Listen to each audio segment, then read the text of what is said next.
pros and cons? I mean, we're looking at living abroad, and we Indians, right? Right from our friends and parents actually push us to go and study in the US or Australia universities as such. So, what are the pros? What are the pros and cons of actually living abroad?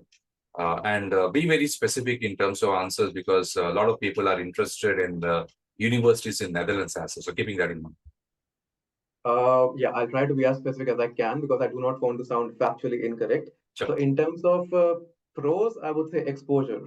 So the exposure that you get in terms of way of working, basically, right? So your entire personal life or professional life, you have been in a mold, and then you take a next step and you try to then know the new mold, and then you try to relate the best of both worlds, right? So that's where the exposure comes in.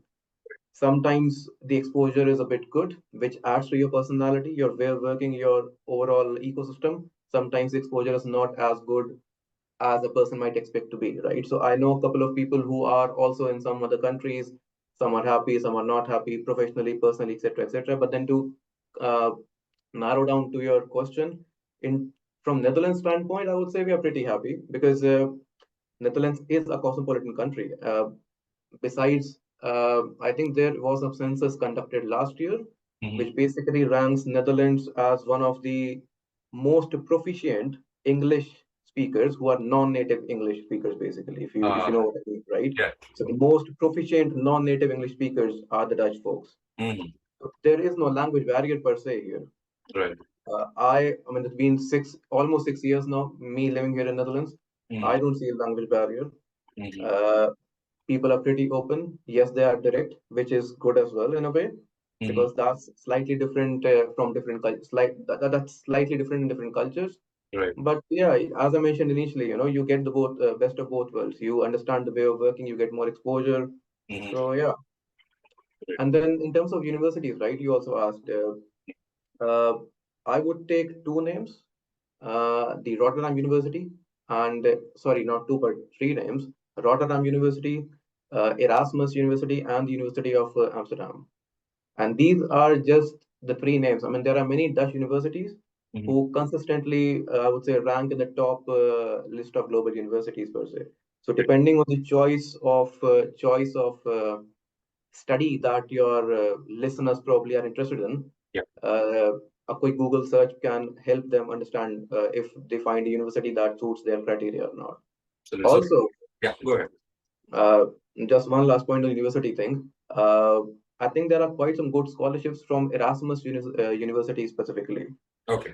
There are prerequisites to it, but there are some, I believe, if I recall correctly, there are some good scholarships available that would help people from tuition's perspective as well. Oh, right. Okay. So, in terms of the Indian population, you know that we're pretty good in terms of speaking English, right? So, apart from that, in terms of the budget as such, for a typical college student who's going to Netherlands for a study, let's say for masters, what's the kind of money which they need to carry and live comfortably for 1 year or 2 years, kind of per month, the kind of expenses. That's about it. Yeah, so if you're trying to ask from a student perspective, yeah, okay. Uh, Again, this is a bit subjective and relative because when we say living comfortably, it can be different. It can mean different things to different people. But from university standpoint, I would say along the lines of 50,000 euros. If a person is not on scholarship, yeah. So a good master's program in a good Dutch university costs upwards of 50,000 euros, I would say. I was recently trying to figure out a program for one of my friends. That's where I realized that it goes way beyond 65,000 euros as well. Okay. So it really depends on the choice of course. But one of my colleagues was suggesting me that it's going to be an upwards of 50,000 euros basically. Oh, okay.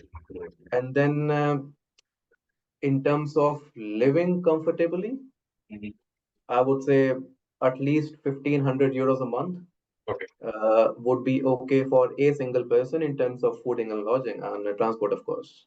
All right. Okay. Yeah, that helps. That helps a lot. At least we have an idea in terms of how much the expenses will be there. And let's be connected again. Thanks a lot for your time today. Perfect. Thank you very much. And again, thank you for having me, Ravi. Thanks, Gagan.